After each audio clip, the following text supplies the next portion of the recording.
ओम शांति 27 ଜାନୁଆରୀ 2024। परम शिक्षक शिव भगवान वाच्य।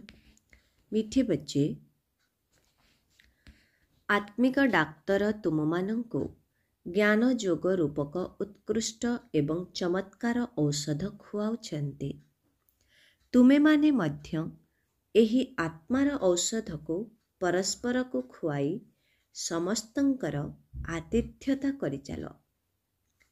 ଆଜିର ପ୍ରଶ୍ନ, ବିଶ୍ୱର ରାଜ୍ୟ ଭାଗ୍ୟ ନେବା ପାଇଁ ତୁମମାନଙ୍କୁ କେଉଁ ପରିଶ୍ରମ କରିବାକୁ ହେବ, ଯାହାର ବହୁତ ଅଭ୍ୟାସ କରିବାକୁ ହେବ? ଉତ୍ତର, ଜ୍ଞାନର ତୃତୀୟ ନେତ୍ର ଦ୍ୱାରା ଅକାଳ ସିଂହାସନରେ ଅଭିଷିକ୍ତ ଆତ୍ମା ଭାଇକୁ ଦେଖିବାର ଅଭ୍ୟାସ କର। ସମସ୍ତଙ୍କୁ ଭାଇ ଭାଇ ମନେକରି ଜ୍ଞାନ ଦିଅ। ପ୍ରଥମେ ନିଜକୁ ଆତ୍ମା ମନେକରି ଅନ୍ୟ ଭାଇମାନଙ୍କୁ ବୁଝାଅ। ଏହି ଅଭ୍ୟାସକୁ ପକ୍କା କର, ତେବେ ତୁମକୁ ବିଶ୍ୱର ରାଜ୍ୟ ଭାଗ୍ୟ ମିଳିଯିବ। ଏହି ଅଭ୍ୟାସ କରିବା ଦ୍ୱାରା ତୁମର ଶରୀରର ଅଭିମାନ ତୁଟିଯିବ। ମାୟାରେ ତୋଫାନ ବା ଖରାପ ସଂକଳ୍ପ ମଧ୍ୟ ଆସିବ ନାହିଁ। ତୁମ ଦ୍ୱାରା ଅନ୍ୟମାନଙ୍କୁ ମଧ୍ୟ ବହୁତ ଭଲ ଜ୍ଞାନର ତୀର ଲାଗିବ। ଓମ୍ ଶାନ୍ତି। ଜ୍ଞାନର ତୃତୀୟ ନେତ୍ରର ଦାତା ଆତ୍ମିକ ପିତା ଆସି ଆତ୍ମିକ ପିଲାମାନଙ୍କୁ ବୁଝାଉଛନ୍ତି। ଜ୍ଞାନର ତୃତୀୟ ନେତ୍ର ବାବାଙ୍କ ବ୍ୟତୀତ ଆଉ କେହି ବି ଦେଇପାରିବେ ନାହିଁ। ବର୍ତ୍ତମାନ ତୁମମାନଙ୍କୁ ଜ୍ଞାନର ତୃତୀୟ ନେତ୍ର ମିଳିଛି। ତୁମେମାନେ ଜାଣିଛ, ବର୍ତ୍ତମାନ ଏହି ପୁରୁଣା ଦୁନିଆ ପରିବର୍ତ୍ତନ ହେବାକୁ ଯାଉଛି। ବିଚରା ମନୁଷ୍ୟମାନେ ଜାଣିନାହାନ୍ତି ଯେ କିଏ ପରିବର୍ତ୍ତନ କରୁଛନ୍ତି ଏବଂ କିପରି ପରିବର୍ତ୍ତନ କରୁଛନ୍ତି, କାହିଁକି ନା ସେମାନଙ୍କ ପାଖରେ ଜ୍ଞାନର ତୃତୀୟ ନେତ୍ର ହିଁ ନାହିଁ। ତୁମମାନଙ୍କୁ ଏବେ ଜ୍ଞାନର ତୃତୀୟ ନେତ୍ର ମିଳିଛି, ଯାହାଦ୍ୱାରା ତୁମେମାନେ ସୃଷ୍ଟିର ଆଦି ମଧ୍ୟ ଅନ୍ତକୁ ଜାଣିଗଲଣି। ଏହା ଜ୍ଞାନର ସାକାରିନ୍ ଅଟେ। ସାକାରିନ୍ ଗୋଟିଏ ବୁନ୍ଦା ମଧ୍ୟ କେତେ ମିଠା ହୋଇଥାଏ। ସେହିଭଳି ଜ୍ଞାନର ମଧ୍ୟ ଗୋଟିଏ ଶବ୍ଦ ହେଲା ମନ୍ମନା ଭବ, ଅର୍ଥାତ୍ ତୁମେ ନିଜକୁ ଆତ୍ମା ମନେକରି ବାବାଙ୍କୁ ମନେ ପକାଅ। ବାବା ଆମକୁ ଶାନ୍ତିଧାମ ଏବଂ ସୁଖଧାମର ରାସ୍ତା ବତାଉଛନ୍ତି।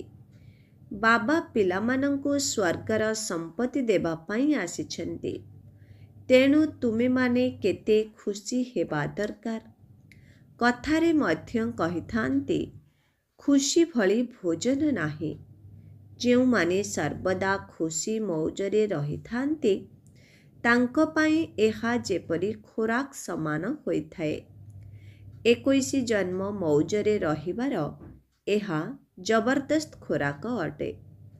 ତେଣୁ ତୁମେମାନେ ଏହି ଖୋରାକ ସର୍ବଦା ସମସ୍ତଙ୍କୁ ଖୁଆଇ ଚାଲ। ତୁମେମାନେ ଶ୍ରୀମତ ଆଧାରରେ ସମସ୍ତଙ୍କର ଆତ୍ମିକ ଆତିଥ୍ୟତା କରୁଛ। କାହାକୁ ବାବାଙ୍କର ପରିଚୟ ଦେବା, ଏହା ହିଁ ହେଉଛି ପ୍ରକୃତ ଖୁସି ଦେବା। ମିଠା ମିଠା ପିଲାମାନେ ଜାଣିଛନ୍ତି ଯେ ଅବିନାଶୀ ବାବାଙ୍କ ଦ୍ୱାରା ଆମକୁ ଜୀବନ ମୁକ୍ତିର ଖୋରାକ ମିଳୁଛି। ସତ୍ୟ ଯୁଗରେ ଭାରତ ଜୀବନ ମୁକ୍ତ ପବିତ୍ର ଥିଲା। ବାବା ଆମକୁ ବହୁତ ଉଚ୍ଚ ସୌଭାଗ୍ୟ ଦେଉଛନ୍ତି। ସେଥିପାଇଁ ତ ଗାୟନ ରହିଛି ଯେ ଅତୀନ୍ଦ୍ରିୟ ସୁଖ ବିଷୟରେ ଯଦି ଜାଣିବାକୁ ଚାହୁଁଛ, ତେବେ ଗୋପ ଗୋପୀମାନଙ୍କୁ ପଚାର। ତେବେ ଏହା ଜ୍ଞାନ ଏବଂ ଯୋଗର କେତେ ଶ୍ରେଷ୍ଠ ଏବଂ ଆଶ୍ଚର୍ଯ୍ୟଜନକ ଖୁରାକ ଅଟେ। ଏବଂ ଏହି ଖୁରାକ ଏକମାତ୍ର ଆତ୍ମିକ ସର୍ଜନଙ୍କ ପାଖରେ ହିଁ ରହିଛି। ଆଉ କାହାକୁ ବି ଏହି ଖୁରାକ ବିଷୟରେ ଜଣା ହିଁ ନାହିଁ। ବାବା କହୁଛନ୍ତି, ମିଠା ପିଲାମାନେ, ତୁମମାନଙ୍କ ପାଇଁ ମୁଁ ସ୍ୱର୍ଗର ଉପହାର ନେଇ ଆସିଛି। ମୁକ୍ତି ଜୀବନ ମୁକ୍ତିର ଏହି ଉପହାର ମୋ ପାଖରେ ହିଁ ଅଛି। कल्प कल्प मु ही आसी तुमको एही उपहार देउछि। पुणी रावण तुमठारु एहाकु छड़ाई नेउछि। तेणु वर्तमान तुमर केते खुशीर निशा चढ़िबा उचित। तुमे माने जानिछ बाबा आमर एकमात्र शिक्षक एवं सत्य सतगुरु अटंती, जिए कि आमको साथीरे ने जाउछन्ते। सबुठारु प्रिय पितांक ठारु आमको स्वर्गर राजत्व मिलुछि। एहा कोन कम कथा? तेणु सर्वदा हर्षित होई रहिबा उचित जे आमर एही ईश्वरीय विद्यार्थी जीवन सबुठारु उत्तम अटे। एहा हेउछि वर्तमान समयर गायन। पुणे नुआ दुनिया रे मध्य तुमे माने सर्वदा उत्सव पालन करिब। दुनिया ए कथा जानि नाही जे प्रकृत सुख केतेबेले पालन करा जाउछि। मनुष्य मानंक ठारे त सत्य जुगर ज्ञान ही नाही। सेथिपाई यही ठारे ही खुशी पालन करुछन्ते। किंतु एही पुराना तमु प्रधान दुनिया रे खुशी केउठारु आसिला? एठारे त समस्ते त्राही त्राही करुछन्ते। एहा केते दुखर दुनिया। बाबा तुम मानंकु केते सहज रास्ता देखाउछन्ते।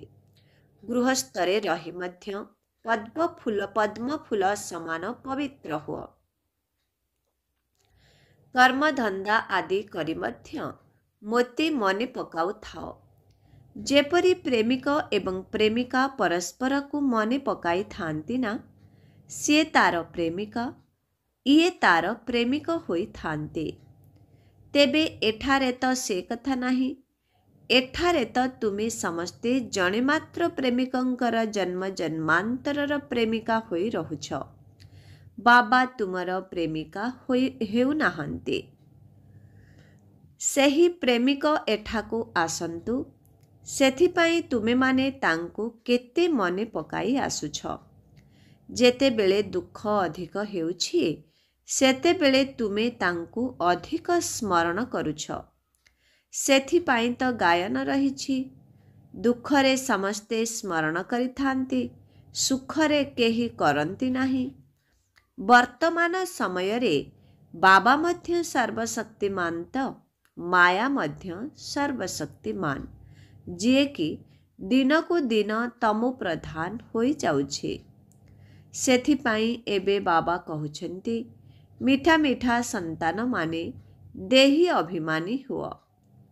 निजको आत्मा मने करी मोते मने पकाओ, ता सहित दैवी गुण मध्य धारण कर। तेबे तुमे माने एही भली होई जिवो। एही पाठ पढ़ार मुख्य कथा हेला बाबांको मने पकाइबा। तेणु उच्चरु उच्च बाबांको बहुत स्नेहर सहित मने पकाइबाकु हेबो। केवल बाबा ही नुआ दुनियार स्थापना करि थांते।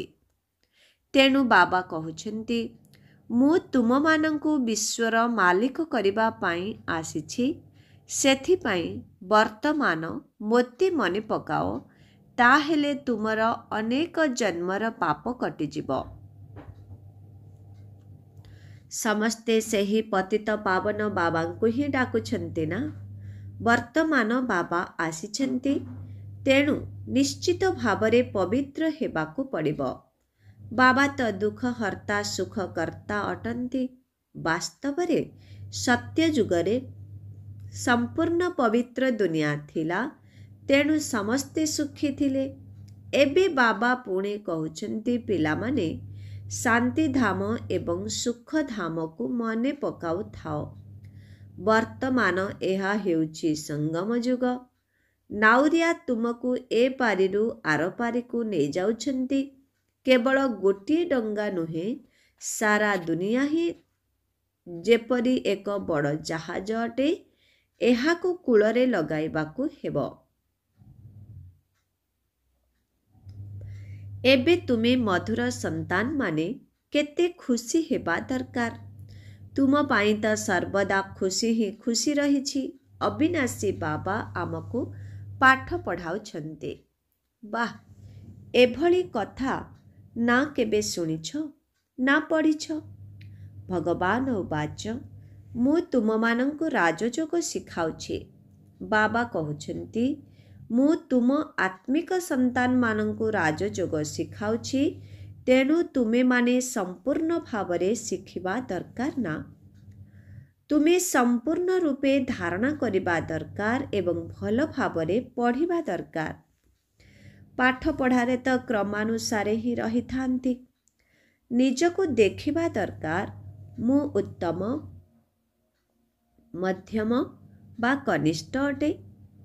बाबा कहउछन्ति निजको देखिबा दरकार मु उत्तम मध्यम बा कनिष्ठ अटे। बाबा कहउछन्ति निजको देख मु उच्च पद पाइबा पाई योग्य होइछि, मु आत्मिक सेवा करुछि।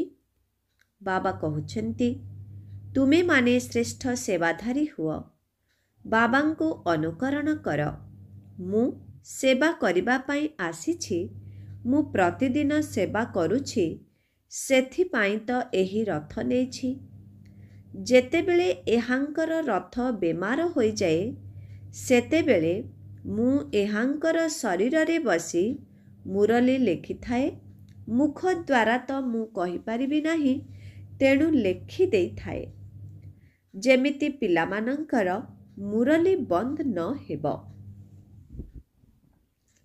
मु मध्य सेवारे अछि ना, एहा हेला आत्मिक सेवा।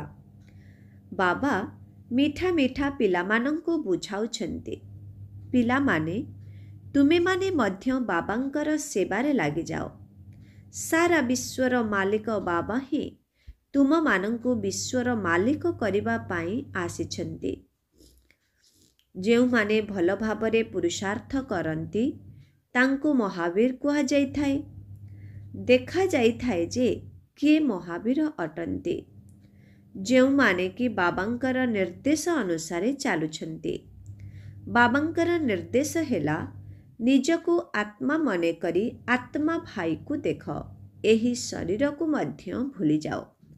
बाबा मध्य एही शरीर को देखु नाहंती।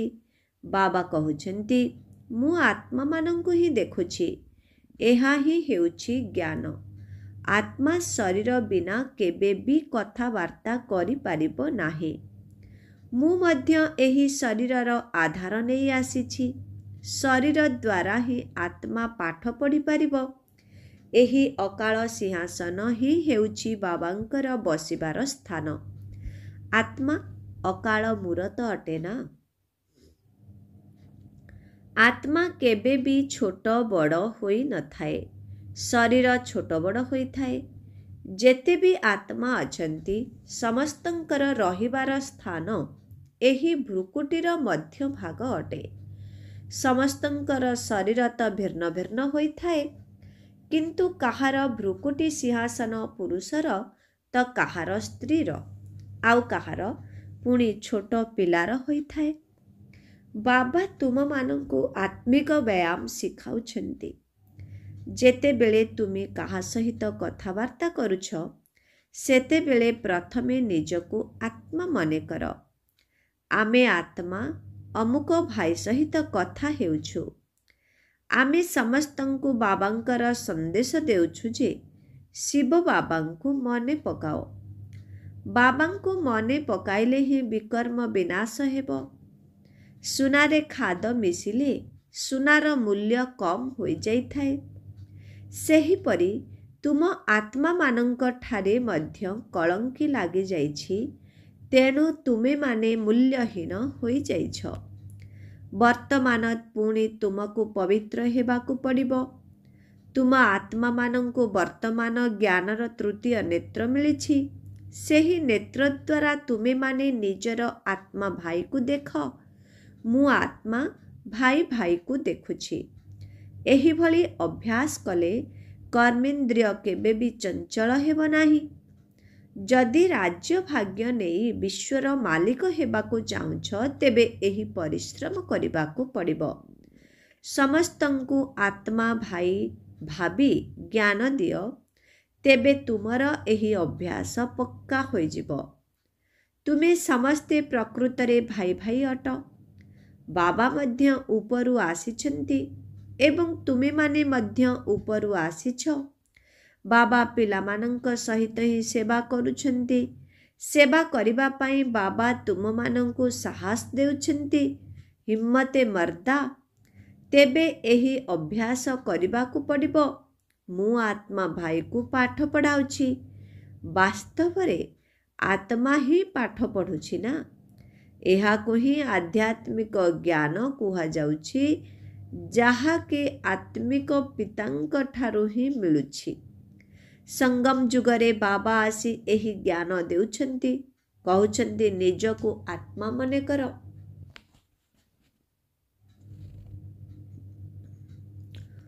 तुमे अशरीरी होई आसीथिल, पुणे एठारे शरीर धारण करी अभिनय करुछ। एबे पुणी घरकु फेरिबाकु हेब। सेथिपाई निजको आत्मा भाबी भाई भाईर दृष्टिरे देखिबाकु हेब। एही परिश्रम समस्तंकु करिबाकु पड़िबो। आमको निजको ही एही परिश्रम करिबाकु हेब। अन्य मानंक सहित आमर कौनसी संपर्क नाही।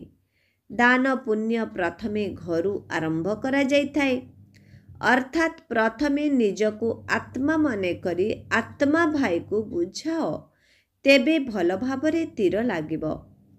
एही शक्ति तुमको निज भितरे भरिबाकु पड़िबो। परिश्रम करिबो तेबे जाइत उच्च पद पाइबो ना। बाबा फल देबा पई आसिछन्ति, तेणु परिश्रम करिबाकु पड़िबो ना। किछि सहन मध्य करिबाकु पड़िबो। जदि केही ओलटा सीधा कथा कहउछन्ति, तेबे तुमे चुप रुह। जदि तुमे चुप रही जिवो, तेबे अन्य जनक मध्य कौन करिबो? दुई हातरे ही ताली बाजी थाए। जदि जणे जदि मुखर ताली बजाइला एवं अन्य जणे चुप रहिला, तेबे सिए स्वतः चुप होई जिवो। ताली रे ताली बाजिले ही शब्द बाहरी थाए। तेणु पिला माने परस्परर कल्याण करिबा उचित। तेणु बाबा बुझाउछन्ति पिला माने जदि सर्वदा खुशी रे रहिबाकु चाहुछ, तेबे मोते मने पकाओ। निजको आत्मा भाबी बाबांको मने पकाओ। तुमे केवल भाई मानंक आड़कु देख। आत्मा भाई मानंकु एही ज्ञान दियो। जोग कराइबा समय रे निजको आत्मा भाबी जदि आत्मा भाई को देखिबो, तेबे भल सेवा हेबो। बाबा मध्य कहउछन्ति, भाई मानंकु बुझाओ। सबु आत्मा भाई माने ही बाबांक ठारु संपत्ति नेउछन्ति। एही आत्मिक ज्ञान थरे मात्र तुम ब्राह्मण मानंकु ही मिलुछि। तुमे वर्तमान ब्राह्मण होइछ, पुणी देवता हेबो। तेणु एही संगम युग को बाद देबा उचित नुहे, नचेत पारे किपरि हेबो? डेंजिबो कि? तेबे एहा बहुत विचित्र चमत्कार संगम युग अटे। पिला माने एही आत्मिक यात्रा रे रहिबार अभ्यास करिबा उचित। एहा तुमर ही फायदार कथा अटे। बाबांकर एही शिक्षा को आत्मा मानंकु देबाकु हेबो। बाबा कहउछन्ति, मु तुम आत्मा मानंकु ज्ञान देउछि। आत्मा को ही देखुछि। मनुष्य मनुष्य सहित कथा हेबा समय रे तांकर मुह को देखि थांती ना। किंतु तुमे माने आत्मा भाई सहित कथावार्ता करुछ, तेणु आत्मा को ही देखिबाकु हेबो। जदिओ तुमे शरीर द्वारा ज्ञान देउछ, किंतु एथिरे शरीरर अभिमान को छाड़िबाकु हेबो। तुमर आत्मा जानिछि जे परमात्मा पिता आमको ज्ञान देउछन्ति। बाबा कहउछन्ति, मु आत्मा मानंकु देखुछि। आत्मा माने मध्य कहउछन्ति जे आमे मध्य परमात्मा पितांकु देखुछु। तांक ठारु आमे ज्ञान शुणुछु। एहाको आध्यात्मिक ज्ञानर लेन देन कुहा जाउछि। एही लेन देन आत्मार आत्मा सहित ही चलिछि। आत्मा भितरे एही ज्ञान रहिछि एवं आत्मा को ही एही ज्ञान देबाकु हेबो। ଏହା ଯେପରି ଜ୍ଞାନ ଏବଂ ଯୋଗର ଶକ୍ତି ଅଟେ। ତୁମେମାନେ ଯେତେବେଳେ ଜ୍ଞାନ ଏବଂ ଯୋଗରେ ଶକ୍ତିଶାଳୀ ହୋଇଯିବ, ସେତେବେଳେ ତୁମେମାନେ ଯାହାକୁ ବି ବୁଝାଇବ ତାକୁ ତୀର ଲାଗିବ। ବାବା କହୁଛନ୍ତି, ତୁମେ ଅଭ୍ୟାସ କରି ଦେଖ, ତୀର ଲାଗୁଛି ନା ନାହିଁ। ଏହିଭଳି ନୂଆ ପ୍ରକାରର ଅଭ୍ୟାସ କରିବାକୁ ହେବ। ତାହା ହେଲେ ଶରୀରର ଅଭିମାନ ତୁଟିଯିବ, ମାୟାର ତୋଫାନ କମ୍ ଆସିବ, ଖରାପ ସଂକଳ୍ପ ଆସିବ ନାହିଁ, ବିକାରୀ ଦୃଷ୍ଟି ମଧ୍ୟ ରହିବ ନାହିଁ। ଆମେ ଆତ୍ମା 84 ଜନ୍ମର ଚକ୍ର ଲଗାଉଛୁ। ଏବେ ନାଟକ ଶେଷ ହେବାକୁ ଯାଉଛି। ତେଣୁ ବର୍ତ୍ତମାନ ବାବାଙ୍କର ସ୍ମୃତିରେ ରହିବାକୁ ହେବ। ବାବାଙ୍କ ସ୍ମୃତିରେ ରହିବା ଦ୍ୱାରା ତୁମେମାନେ ତମୋ ପ୍ରଧାନରୁ ସତୋ ପ୍ରଧାନ ହୋଇ ସତୋ ପ୍ରଧାନ ଦୁନିଆର ମାଲିକ ହୋଇଯିବ। ଏହା କେତେ ସହଜ କଥା। ବାବା ଜାଣିଛନ୍ତି ପିଲାମାନଙ୍କୁ ଏହି ଶିକ୍ଷା ଦେବା ମଧ୍ୟ ମୋର କର୍ତ୍ତବ୍ୟ। ଏହା କୌଣସି ନୂଆ କଥା ନୁହେଁ। ପ୍ରତ୍ୟେକ 5000 ବର୍ଷରେ ଥରେ ମୋତେ ଆସିବାକୁ ପଡ଼ୁଛି। ଏଥିପାଇଁ ମୁଁ ବନ୍ଧା ହୋଇ ରହିଛି। ମୁଁ ପିଲାମାନଙ୍କୁ ବସି ବୁଝାଉଛି, ମଧୁର ସନ୍ତାନମାନେ, ତୁମେମାନେ ଏହି ଆତ୍ମିକ ଯାତ୍ରାରେ ରୁହ, ତେବେ ତୁମର ଅନ୍ତିମ ମତି ଅନୁସାରେ ଗତି ହୋଇଯିବ। ଏହା ଅନ୍ତିମ ସମୟ। ତେଣୁ ତୁମେ ମୋତେ ମନେ ପକାଅ, ତେବେ ତୁମର ସଦ୍ଗତି ହୋଇଯିବ। ଏହି ଦେହୀ ଅଭିମାନୀ ହେବାର ଶିକ୍ଷା ଥରେ ମାତ୍ର ତୁମକୁ ମିଳୁଛି। ଏହା କେତେ ଚମତ୍କାର ଜ୍ଞାନ ଅଟେ। ବାବା ୱଣ୍ଡରଫୁଲ୍ ହୋଇଥିବାରୁ ଏହି ଜ୍ଞାନ ମଧ୍ୟ ୱଣ୍ଡରଫୁଲ୍ ଅଟେ। ଏହି ଜ୍ଞାନ ଆଉ କେହି ବି ଦେଇପାରିବେ ନାହିଁ। ବର୍ତ୍ତମାନ ଘରକୁ ଫେରିବାକୁ ହେବ। ସେଥିପାଇଁ ବାବା କହୁଛନ୍ତି, ମିଠା ମିଠା ସନ୍ତାନମାନେ, ଏହି ଅଭ୍ୟାସକୁ କରିଚାଲ। ନିଜକୁ ଆତ୍ମା ମନେକରି ଆତ୍ମା ଭାଇକୁ ଜ୍ଞାନ ଦିଅ। ତୃତୀୟ ନେତ୍ର ଦ୍ୱାରା ଆତ୍ମା ଭାଇ ଭାଇକୁ ଦେଖ। ଏହା ହିଁ ହେଉଛି ସବୁଠାରୁ ବଡ଼ ପରିଶ୍ରମ। ଆଚ୍ଛା, ମିଠେ ମିଠେ ଶିଖିଲ ଦେ ସନ୍ତାନମାନଙ୍କ ପ୍ରତି ମାତୃପିତା ବାପଦାଦାଙ୍କର ମଧୁର ସ୍ନେହଭରା ସ୍ମୃତି ଏବଂ ସୁପ୍ରଭାତ। ଆତ୍ମିକ ପିତାଙ୍କର ଆତ୍ମିକ ସନ୍ତାନମାନଙ୍କୁ ନମସ୍ତେ। ଆତ୍ମିକ ସନ୍ତାନମାନଙ୍କର ଆତ୍ମିକ ପିତାଙ୍କୁ ଓମ୍ ଶାନ୍ତି। ନମସ୍ତେ, ନମସ୍ତେ, ନମସ୍ତେ। ଓମ୍ ଶାନ୍ତି। ଧାରଣା ପାଇଁ ମୁଖ୍ୟ ସାର। ଯେପରି ବାବା ପିଲାମାନଙ୍କର ଆତ୍ମିକ ସେବା କରିବା ପାଇଁ ଆସିଛନ୍ତି, ସେହିପରି ବାବାଙ୍କୁ ଅନୁକରଣ କରି ଆତ୍ମିକ ସେବା କରିବାକୁ ହେବ। ବାବାଙ୍କର ନିର୍ଦ୍ଦେଶ ଅନୁସାରେ ଚାଲି ଖୁସି ରୂପକ ଭୋଜନ ନିଜେ ସ୍ୱୀକାର କରିବା ସହିତ ଅନ୍ୟମାନଙ୍କୁ ମଧ୍ୟ କରାଇବାକୁ ହେବ।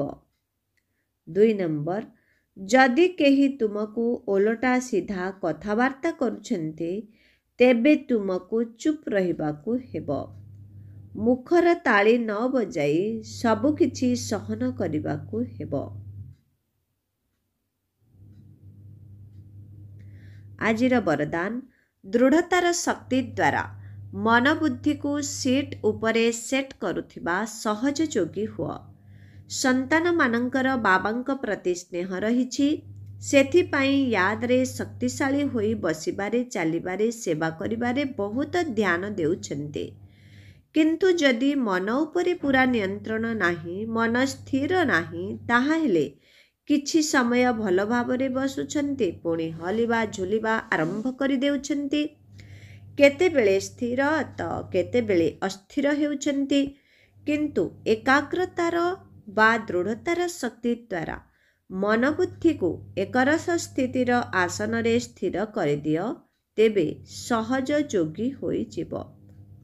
ଆଜିର ସ୍ଲୋଗାନ, ଯାହା ବି ଶକ୍ତି ରହିଛି ତାକୁ ସମୟ ଅନୁସାରେ କାର୍ଯ୍ୟରେ ଲଗାଅ, ତେବେ ବହୁତ ସୁନ୍ଦର ସୁନ୍ଦର ଅନୁଭବ ହେବ। ଅବ୍ୟକ୍ତି ନୀରବତା ଦ୍ୱାରା ଡବଲ ଲାଇଟ୍ ଫରିସ୍ତା ସ୍ଥିତିର ଅନୁଭବ କର। ବର୍ତ୍ତମାନ ପ୍ରତ୍ୟେକ ବ୍ରାହ୍ମଣ ବ୍ରହ୍ମା ବାବାଙ୍କ ସମାନ ଚୈତନ୍ୟ ଚିତ୍ର ହୁଅନ୍ତୁ।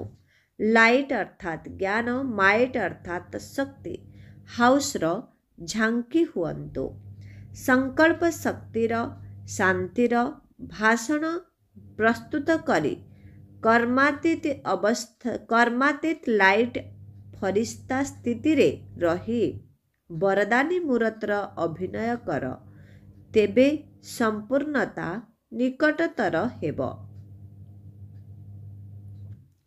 सेही कर्मातीत स्थितिर आधार रे जाहा प्रति जेउ संकल्प करिब तांको पाखरे सेही संकल्प पहुँची जीव। ओम शांति।